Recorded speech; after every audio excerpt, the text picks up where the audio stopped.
वर्षों तक जिसके हिस्से में अनचाहा वनवास रहा हो, वर्षों तक जिसके हिस्से में अनचाहा वनवास रहा हो, और समय ऐसे भी देखे स्वयं समय भी दास रहा।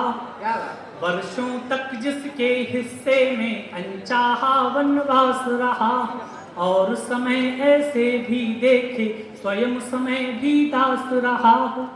इतनी दूर गया वो ही जो मन के सबसे पास रहा हो, इतनी दूर गया वो ही जो मन के सबसे पास रहा हो।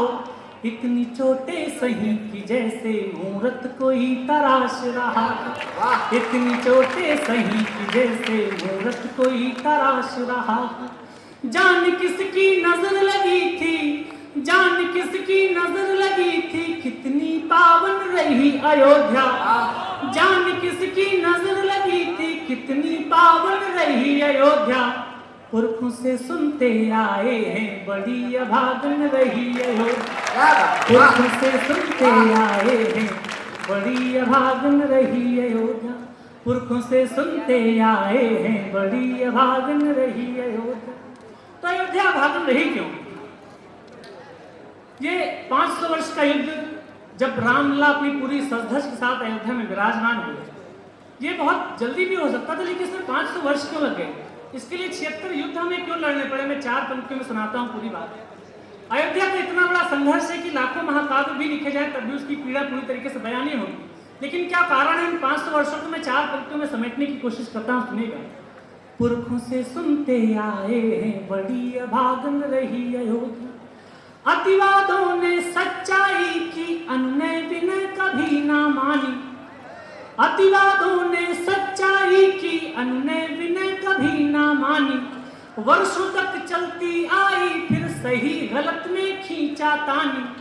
अतिवादों ने सच्चाई की अन्य विनय कभी ना मानी। वर्षों तक चलती आई फिर सही गलत में खींचा तानी। सही बात सहमी रहती थी, चिल्लाती थी गलत बयानी। सही बात सहमी रहती थी, चिल्लाती थी गलत बयानी। जान कितने कितने दिन तक लाल रहा सरयू का पानी। जान कितने कितने दिन तक लाल रहा सरयू का पानी। जान कितने कितने दिन तक लाल रहा सरयू का पानी। राजनीति के काले मन का, राजनीति के काले मन का उजला दर्पण रही अयोध्या। पुरखों से सुनते आए हैं बड़ी अभागन रही अयोध्या। पुरखों से सुनते आए हैं बड़ी अभागन रही अयोध्या। लेकिन इस 500 वर्ष के दौरान हमारे यहाँ जमुना प्रसाद उपाध्याय उन्होंने कहा कि नमाजी भी नहीं है जो, पुजारी भी नहीं है जो, वही मंदिर व मस्जिद में सदा गमगीन रहते हैं। और अयोध्या है हमारी और हम सब हैं अयोध्या के, मगर सुर्खी में सिंघल व शहाबुद्दीन रहते हैं। बात यह है कि अपनी अपनी बातें सबने कही, इन्होंने ये बात कही, उन्होंने वो बात कही, लेकिन किसी भी ने भी अयोध्या का मन टटोलने की कोशिश नहीं की कि 500 वर्ष में अयोध्या क्या चाहती रही। मैं उस 500 वर्ष के दौरान, मेरी उम्र तो बहुत छोटी है, लेकिन मैंने उसका मन पढ़ने की कोशिश की और 4 पंक्तियां आपके सामने रखता हूँ। इस पूरे संघर्ष के दौरान अयोध्या क्या चाहती रही है, 4 पंक्तियां सुनेगा। पुरखों से सुनते आए हैं बड़ी अभागन रही अयोध्या। जिसने केवल इतना चाहा सारे मसले हल हो जाएं।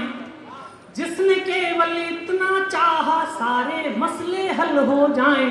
सूनी गलियों के सन्नाटे फिर से चहल पहल हो जाएं।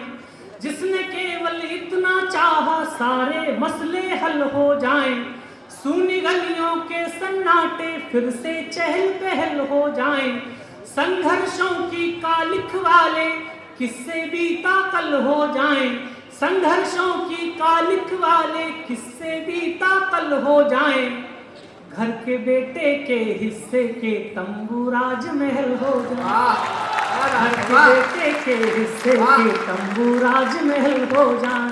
घर के बेटे के हिस्से के तंबू राजमहल हो जाएं। बिना राम की राम कहानी, बिना राम की राम कहानी सुनती बेमन रही अयोध्या।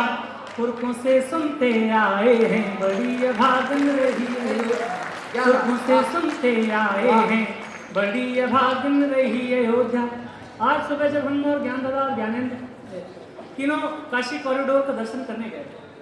काशी कॉरिडोर बहुत भव्य बनाया है, सीधे गंगा जी दिखती हैं काशी विश्वनाथ से। अयोध्या में भी बहुत डेवलपमेंट चल रहा है, लेकिन अयोध्या में और काशी के चमक में एक अंतर बताता हूँ कि काशी की चमक में आत्मविश्वास है कि ये जो है वो रहेगा, लेकिन अयोध्या की चमक में वो आत्मविश्वास नहीं है, क्योंकि उसके सदैव सर पे एक खतरा मंडराया करता है, डर मंडराया करता है। लेकिन अयोध्या की बदहाली का, अयोध्या की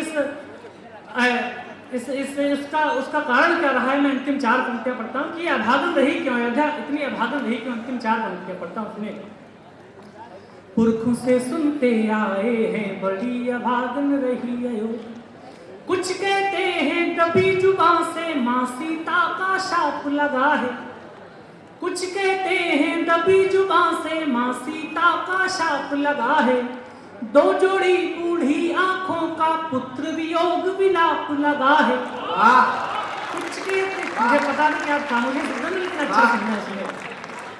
कुछ कहते हैं दबी जुबान से माँ सीता का शाप लगा है, 2 जोड़ी बूढ़ी आंखों का पुत्र वियोग विलाप लगा है, सूरज को जन्मा है शायद इसीलिए यह ताप लगा है, सूरज को जन्मा है शायद इसीलिए ये ताप लगा है, कोई तो अपराध हुआ है जिसका सिर पर पाप लगा, कोई तो अपराध हुआ है जिसका सिर पर पाप लगा है, कोई तो अपराध हुआ है जिसका सिर पर पाप लगा है। देव और दानव दोनों का, देव और दानव दोनों का सागर मंथन रही अयोध्या, पुरखों से सुनते आए हैं बड़ी अभागन रही, पुरखों से सुनते आए